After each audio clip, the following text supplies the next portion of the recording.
Sir మేము తిరిగి తీసుకొస్తాం పాక్ ఆక్రమిత కాశ్మీర్పై రాజ్యసభలో అమిత్ షా ఇచ్చిన స్పీచ్ని చూస్తే కాంగ్రెస్ ప్రభుత్వం కాలంలోనే దేశంలో ఉగ్రవాదం వేళ్ళూనికిపోయింది. అధికారంలో ఉండి కూడా ఏ ఒక్కరోజు ఉగ్రవాదం అంతానికి దృఢ సంకల్పంతో కాంగ్రెస్ పనిచేయలేదు.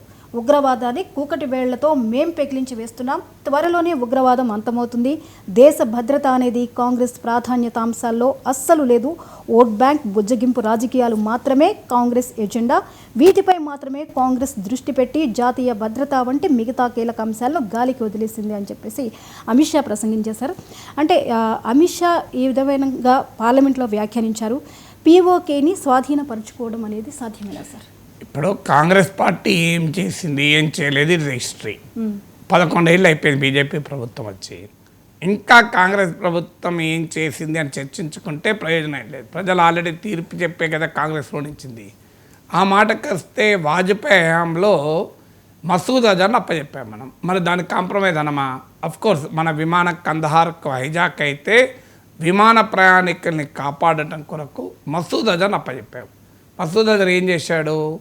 తర్వాత అనేక దాడులకు కారణమయ్యాడు. భారతదేశానికి ఒక అత్యంత ప్రమాదకరమైన తీవ్రవాది. ఇలా జైషీ మహమ్మద్కు నాయకుడు. మరి మసూద్ అజర్ని అప్పచెప్పడం వల్ల ఎంత నష్టం జరిగింది? ఎన్ని ప్రాణాలు కాపాడటానికి మనం మసూద్ అజర్ని అప్పచెప్పామో అంతకు రెట్టింపు ప్రాణాలు కోల్పోయాం. కానీ ఆ రోజుల్లో వాజ్పేయి ప్రభుత్వం తప్ప అంటే ఆ రోజున్న పరిస్థితుల్లో కందహార్లో విమానాన్ని ఆక్రమించుకొని వెళ్ళారు. మన ప్రయాణికులు కాపాడాలి అని భారత ప్రభుత్వం నిర్ణయించింది. అందువల్ల వాజ్పేయి దేశభక్తిని, వాజ్పేయి చిత్తశుద్ధిని, తీవ్రవాదానికి వ్యతిరేకంగా పోరాడాలన్న వాజ్పేయి సంకల్పాన్ని మనం తప్పుపట్టలేం. ప్రభుత్వము ఒక సందర్భంలో ఒక నిర్ణయం తీసుకుంటుంది. దాన్ని 20 ఏళ్ళ తర్వాత, 30 ఏళ్ళ తర్వాత, 50 ఏళ్ళ తర్వాత, 70 ఏళ్ళ తర్వాత తప్పు అని అనడం చాలా సులభం. ఆ సమయంలో ఏం చేసేవాళ్ళం అన్నది పాయింట్. మోడీ ప్రభుత్వం వచ్చిన 11 ఏళ్ళకి ఆపరేషన్ సింధూర్ మొదలైంది.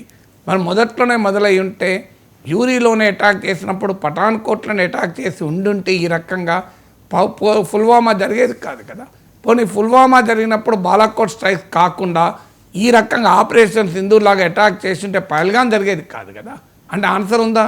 మీరు డే 1 మోడీ ప్రభుత్వం అధికారంలోకి వచ్చాక యూరీ పైన పఠాన్కోట్లో అటాక్ చేసిన వెంటనే మీరు ఆపరేషన్ సింధూర్ మొదలు పెట్టుంటే బాగుండేది కదా. అప్పుడు సర్జికల్ స్ట్రైక్స్తో ఎందుకు ఊకున్నారు? బాలాకోట్ స్ట్రైక్స్తో ఒక్క బాలాకోట్ పైన ఓన్లీ 1 అటాక్తో ఎందుకు ఊకున్నారు? మొన్న చేసినట్లు ఆపరేషన్ సింధూర్లో చేసినట్లు 9 తీవ్రవాద స్థావరాలను అంతం చేసి మీకు సర్గోదా, నూర్ఖాన్ ఎయిర్ బేస్లను ధ్వంసం చేసి అయిపోయేది కదా.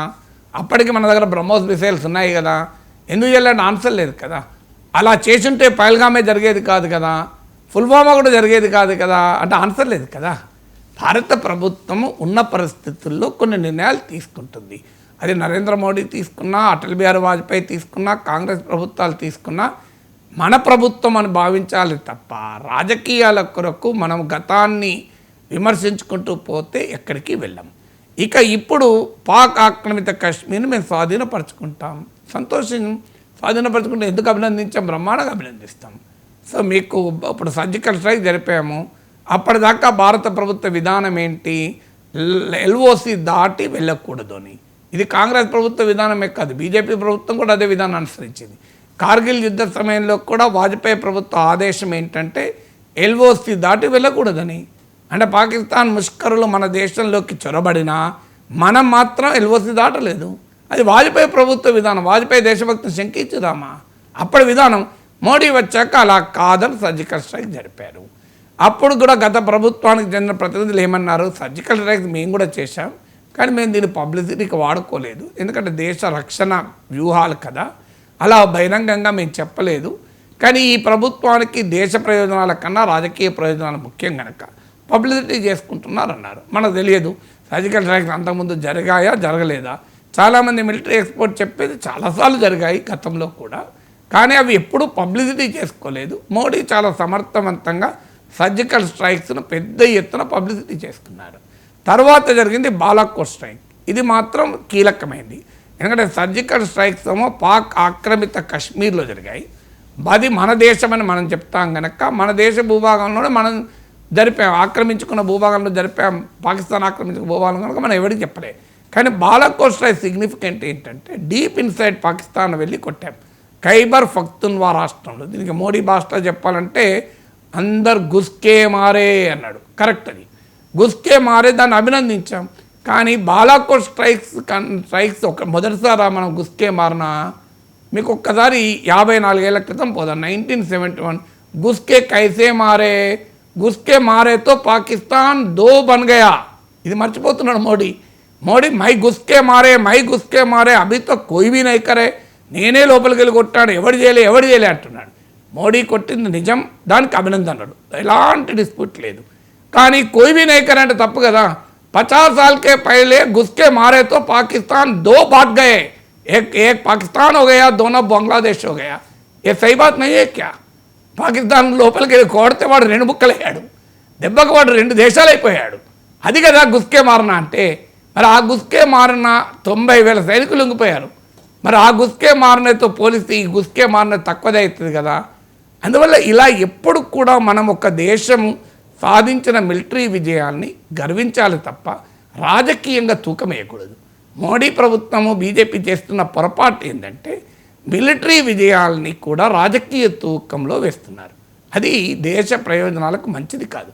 ఏ బాలాకోట్లో గుస్కే మారే हम उसको मोदी जी को तारीफ करते, मोदी जी को अभिनंदन करते, मोदी जी को सैल्यूट करते. आप अच्छा पॉलिटिकल डिसीजन लिया, ऐसा डिसीजन होना है, దానికి ఏం అభ్యంతరం లేదు, ఖచ్చితంగా మోడీ ప్రభుత్వాన్ని అభినందిస్తాం. కానీ 1971లో ఇండియా సాధించిన విజయాన్ని తక్కువ అంచనా వేయడం it's an insult to the India కదా, it is insult to history కదా. అది చేయకూడదు, మీరు చరిత్రను అవమానించకండి అంటున్నాం.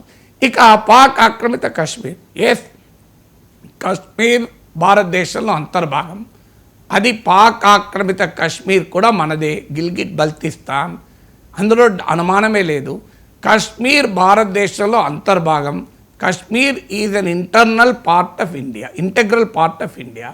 Kashmirs accession to India is complete irreversible.